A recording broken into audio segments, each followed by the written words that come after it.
Estas son las Autodefensas Unidas, AUC. Fueron una coalición de ejércitos paramilitares ultraderechistas. Según sus principales líderes, su objetivo era detener la expansión de las guerrillas de izquierda en Colombia. Sin embargo, detrás de esto se camuflaron un amplio portafolio de actividades ilícitas y crímenes de guerra como narcotráfico, desplazamiento y desapariciones forzadas, despojo de tierras, secuestro, extorsión, entre otras cosas. Su historia. Los orígenes de los grupos paramilitares en Colombia se remonta a finales de los años 70, cuando pequeños grupos de autodefensas unidas surgieron en la región del Magdalena Medio, con el objetivo de enfrentarse a la guerrilla y colaborar con el ejército en labores de contrainsurgencia. Sin embargo, fue hasta una serie de reuniones sostenidas en 1982 entre ganaderos, empresarios, políticos y militares en el municipio de Puerto Boyacá que se sentaron las bases de lo que sería el paramilitarismo encarnado por las AUC, ejércitos privados con estrechos nexos con las principales élites locales, regionales e incluso nacionales. En poco tiempo, el vínculo entre el paramilitarismo y el narcotráfico se hizo evidente. Tras una ola de secuestros por parte de estos grupos guerrilleros, conocidos como narcotraficantes de Colombia, entre ellos Pablo Escobar, Gonzalo Rodríguez Gacha y los hermanos Ochoa, decidieron crear un escuadrón de la muerte que llamarían Muerte a Secuestradores Más.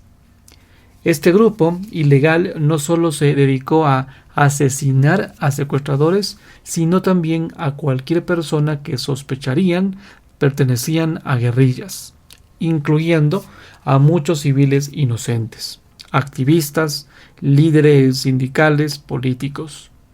A partir de allí, muchos de estos grupos de autodefensa terminarían protegiendo intereses del narcotráfico bajo una fachada de contrainsurgencia. La segunda generación de los paramilitares nacería de los perseguidos por Pablo Escobar, los Pepes, un grupo formado por antiguos socios de Pablo Escobar en el cartel de Medellín, que se unieron contra el líder criminal luego de que asesinaran a dos de sus colaboradores más cercanos. Los Pepes fueron liderados por los hermanos Fidel, Carlos y Vicente Castaño, quienes se aliaron con Diego Fernando Murillo Bejarano, alias Don Berna, para acabar con Escobar. Para esto hubo una estrecha colaboración con miembros de la fuerza pública.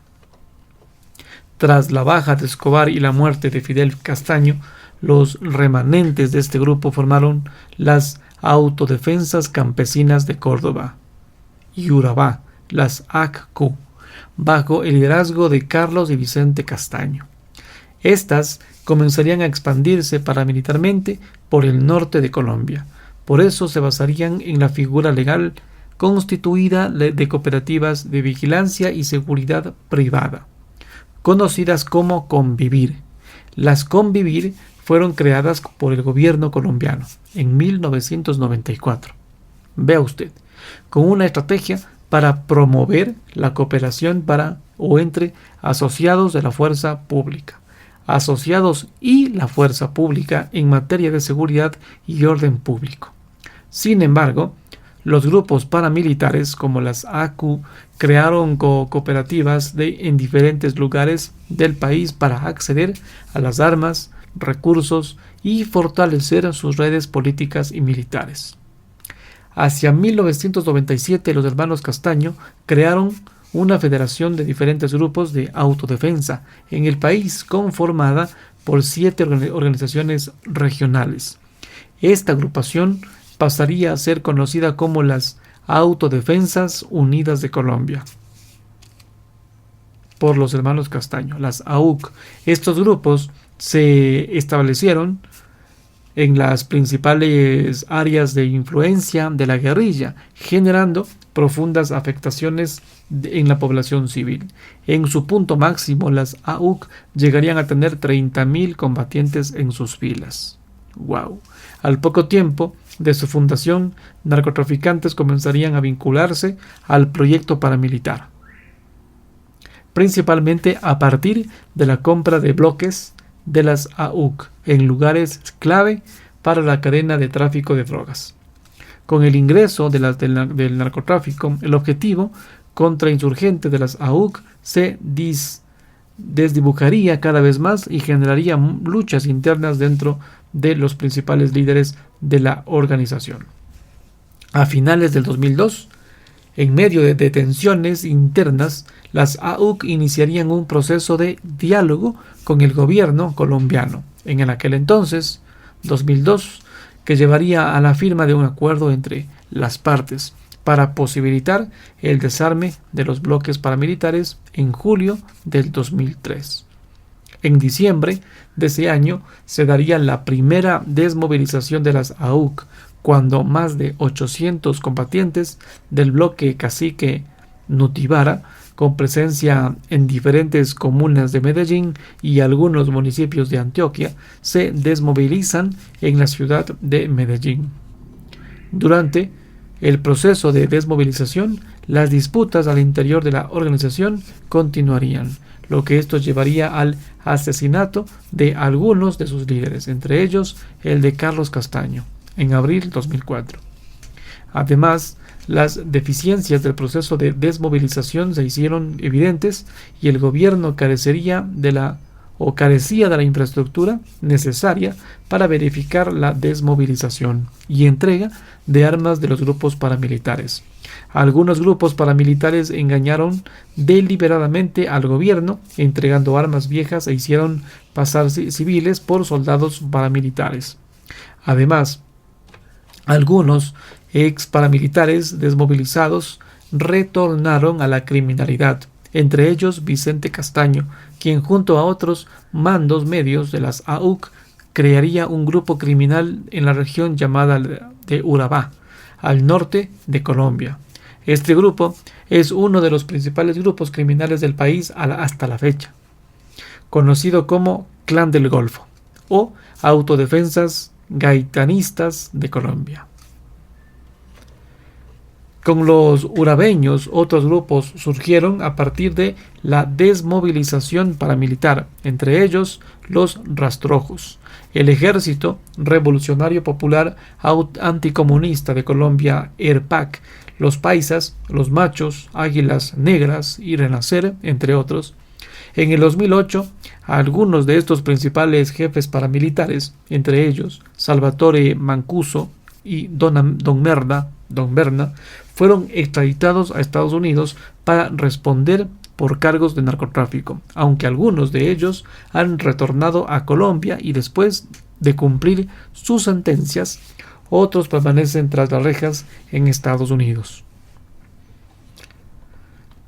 Liderazgo. Los hermanos Carlos y Vicente Castaño estuvieron al mando de las Autodefensas Unidas de Colombia desde sus orígenes, a finales de los años 90, siendo Carlos Castaño el principal comandante. Sin embargo, tras las disputas al interior de la organización, Carlos Castaño renuncia a la comandancia general a mediados del 2001 y otras figuras de la cúpula paramilitar como su hermano Vicente y Salvatore Mancuso Gómez ganarían protagonismo.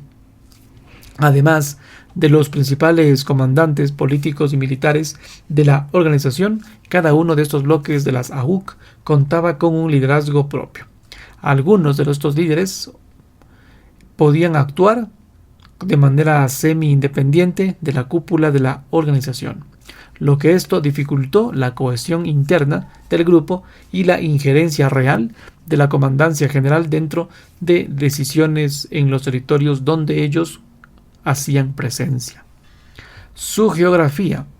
En el apogeo de su poder, las AUC mantuvieron operaciones en 2/3 de Colombia, con una presencia particularmente fuerte en la región de la costa Caribe, al norte de Colombia. Sin embargo, los bloques paramilitares también se expandían a otras regiones clave para la cadena del narcotráfico, como la costa pacífica, diferentes departamentos de la Amazonía y los llanos orientales. Sus aliados y enemigos.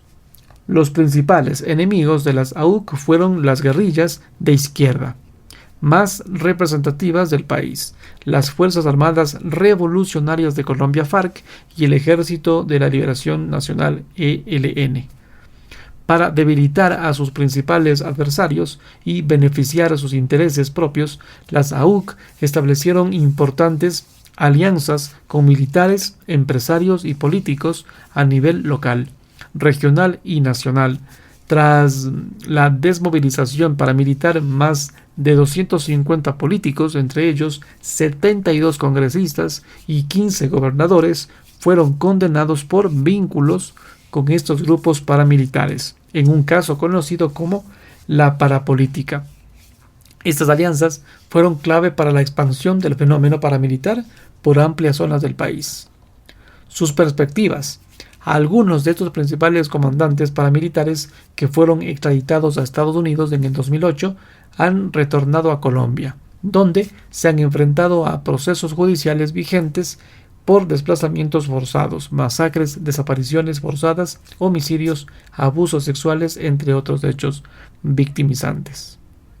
A su retorno a Colombia, algunos comandantes paramilitares como Hernán Giraldo Serna han sido expulsados de los beneficios jurídicos transicionales otorgados por la Ley Justicia y Paz, por haber seguido delinquiendo después de su desarme.